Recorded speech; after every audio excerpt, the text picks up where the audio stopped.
దండం పెట్టుకున్నానండి. తులాభారం పట్టుకెళ్తానండి.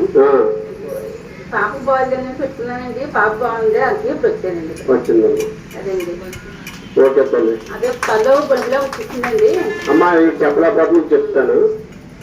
ఈవిడికి పాప చిన్నపిల్లమ్మ పురుట్లో బొంపులో వచ్చిందండి. తనలోంచి బొంపులోకి వస్తే వాళ్ళ చెల్లెలండి ఆవిడ. ఒక చెల్లెలంటే వాళ్ళ మధ్య కూడా ఇక్కడ బాగా సేవ చేసుకుంటాడు.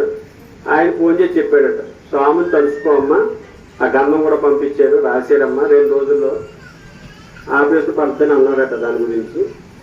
అయితే స్వామివారు ఏం చేశారంటే గంధం రాసిన వెంటనే దాన్ని వెంటనే క్లియర్ చేశారమ్మా. మామూలుగా అయిపోయిందట 2 రోజుల్లో. ఆవిడ ఏం చేసిందంటే మెచ్చుకుందటమ్మా.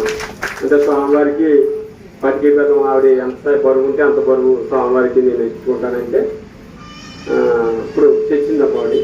అది విషయం. ఆవిడ చెప్పలేకపోతున్నా కాబట్టి చెప్తాను. ఓకే.